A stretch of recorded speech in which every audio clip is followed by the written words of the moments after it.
봄이 무르익은 황금들판. 결실의 계절 가을에 우리 눈에도 알알이 벼가 연그렀습니다. 99번의 손길이 다 건강하게 자라준 고마운 녀석들이죠. 평생 동안 한 길을 걸어온 부모님의 삶이 이곳에 담겨 있습니다. 55는 뭐 빨갛게 타버리는 그 간척지니 모든 생물이 다 함께 살고 있는 걸 보면 정말 뿌듯하고요. 어느 정도 그 발자취라도 따라가 보고자 하는 그 욕심이 생기더라고요. 밥상 위에 건강한 자연을 선사하는 우리는 농사 짓는 모녀랍니다.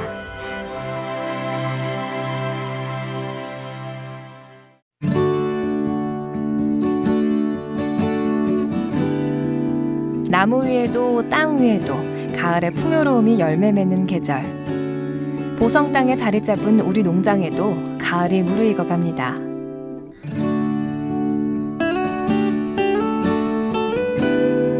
농장의 역사가 고스란히 담긴 수십 개의 항아리. 그 속에선 자연의 생명력이 응집돼 갑니다. 건강한 땅에서 농산물을 키워내고 그 농산물로 만든 제품을 판매하는 것이 우리 모녀의 일인데요. 자연의 풍요로움을 더 많은 이들과 나누기 위해 하루하루가 분주한 요즘입니다. 어머니는 2년 전 돌아가신 아버지와 함께 이 땅의 유기농업의 역사를 쓰셨는데요. 갖은 시행착오와 연구를 통해 자연의 힘만으로 농사지었던 예전 우리 조상들의 지혜를 되살려냈습니다. 지난 1995년에 쌀농사 부문에선 국내 최초로 유기농 품질 인증을 받았고요.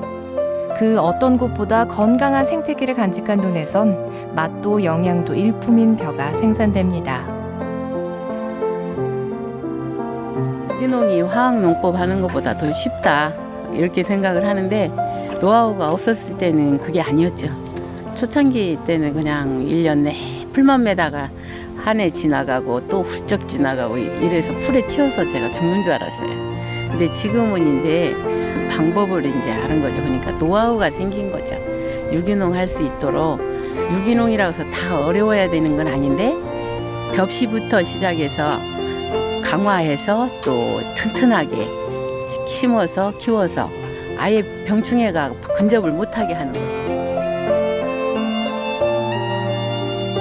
오늘은 어머니와 함께 효소를 담아봅니다. 효소는 우리 눈의 건강한 생명력을 유지하는 비법인데요.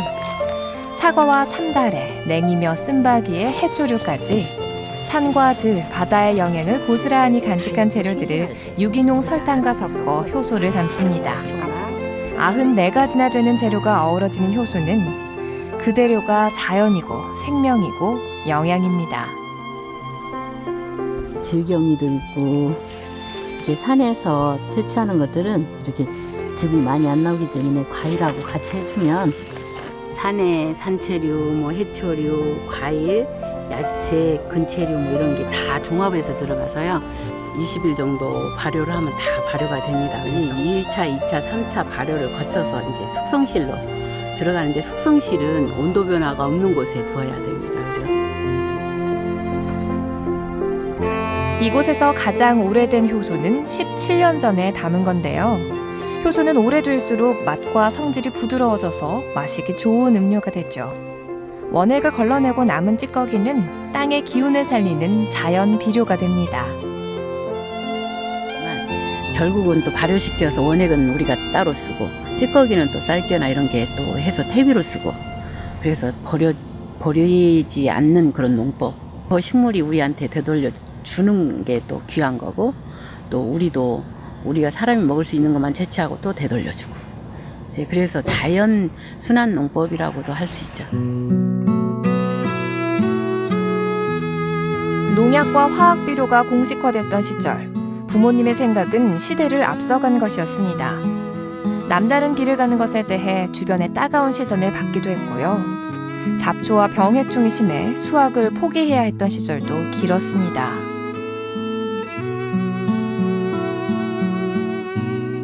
사람을 생각하고 자연을 지켜야 한다는 명분으로 견뎌온 세월.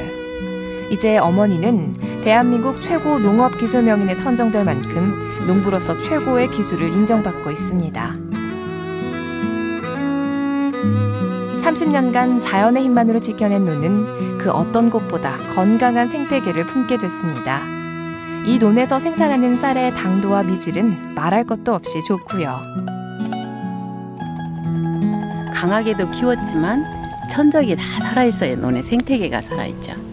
일반 논에 이렇게 많이씩 심어서 밀식한 논에는 이게 가늘고 약해요. 벼대가. 그래서 도복에도 약하고 병충해에도 약하게 되죠. 근데 너무 낮게 물을 대놓으면 풀이 발화를 해서 풀이 바로 나버려요. 근데 이렇게 깊게 되고 또 한 20일 정도 또 장기간 딱 그 물높이를 해주면 발화를 못합니다. 풀이. 그래서 전혀 지금 우리 여기 이렇게 3만 평인데 풀매로 안 들어가 봤어요. 2010년, 2011년 올해도요.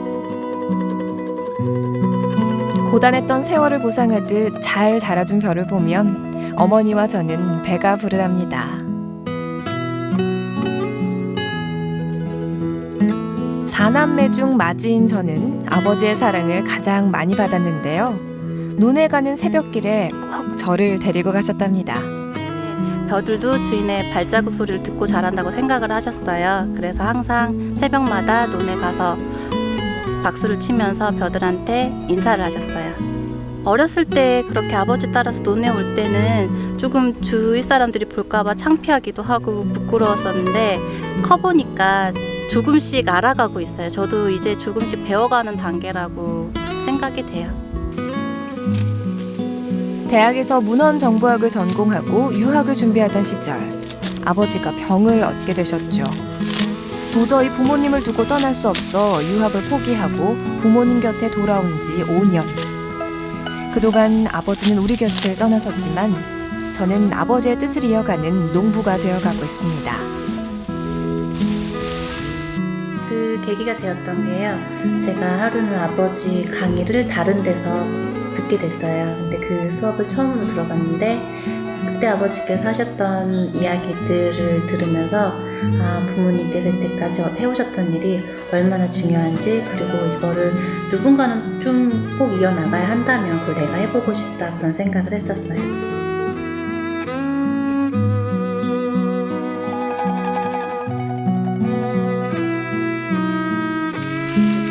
겉보기를 그렇게 잡지 말랬지. 뿌진 거 먼저가. 아니 이렇게 해서 잡은 거야. 이렇게 해서 잡고 이렇게 잡은 다음에 요걸 이렇게 잡고 밀어. 왜 그렇지? 이거죠. 아 손이 아파서 못하겠어. 얘들하고 다를 어머니 눈엔 아직도 제가 초보 농군인가 봅니다. 오늘도 잔소리를 하시네요.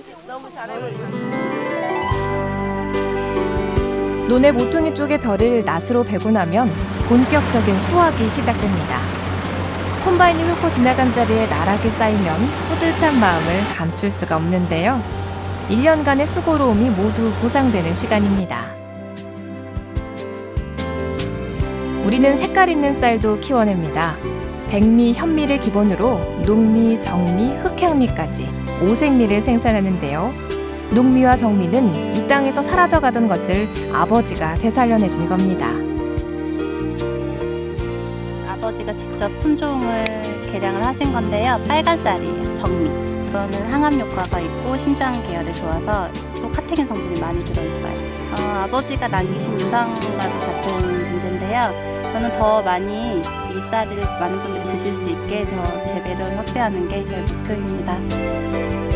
겉은 감고 속은 파래서 소갈증이 좋다고 소개가 돼 있어요. 그 소갈증이라는 게 당뇨거든요. 그래서 밥상이 약상이라고 하시잖아요. 밥으로 해서 예방도 하고 치료도 할 수 있는 게 그게 진정한 약이 아닐까 생각을 합니다. 30년 세월을 유기농업에 매진한 아버지. 자식들에 대한 소홀함이 섭섭한 적도 있었지만 그 삶이 얼마나 큰 의미를 남겼는지 이제는 알고 있습니다.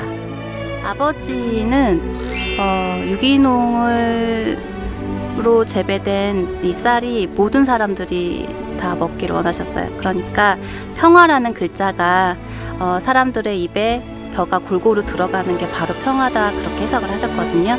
어머니도 저도 거긴 동감을 하고 있어요. 그래서 저희가 가지고 있는 노하우나 새롭게 얻는 기술 같은 거는 다 정보를 공유해서 보다 많은 사람들이 쉽고 빠르게 유기농업을 하실 수 있게 도와드리고 싶어요.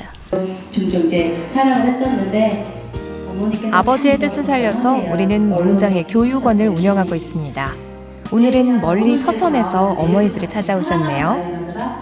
교육원엔 한 해 5,000명 정도가 다녀가는데요.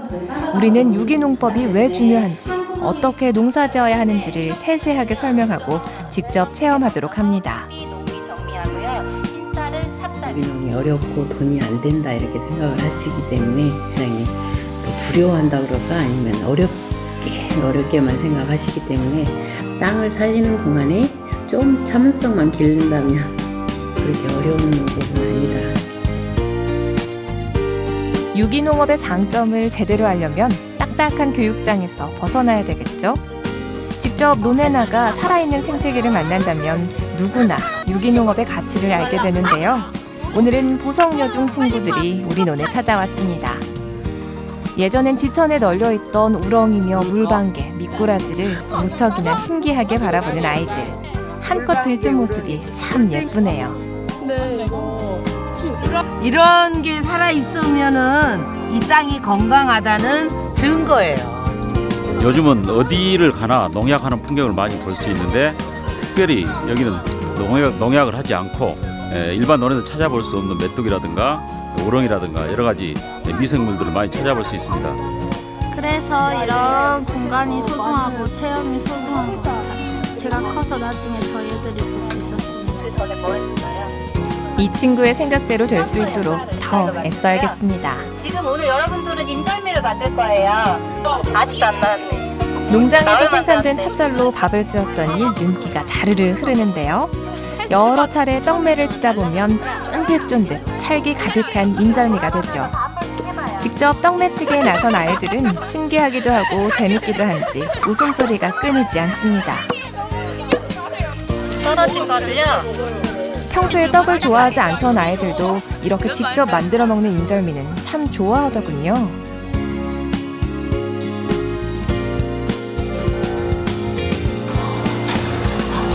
체험객들의 식사까지 모든 것을 책임지시는 어머니, 늘 쉴 틈이 없으십니다. 오늘은 오랜만에 내 식구가 한 식탁에서 밥을 먹네요. 학교에 다니느라 일하느라 모두들 바빠서 이렇게 한자리에 모이기가 쉽지 않습니다. 가족들과 소소한 이야기를 나누다 보면 피로도 풀리고 농장일에 대한 무거운 짐도 잠시 내려놓게 된답니다.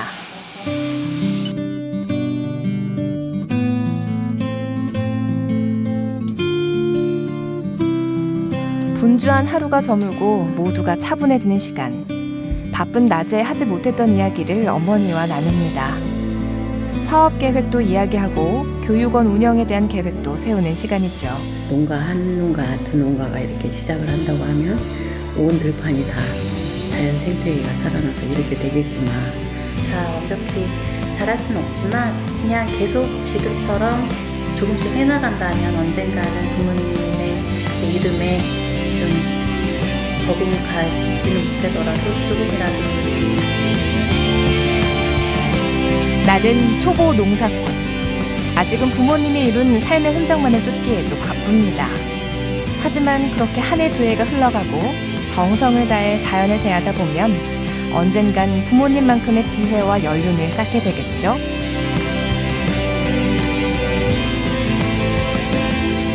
쉬운 길이 아닌 올바른 길을 가기 위해 노력하는 우리는 농사짓는 모녀랍니다.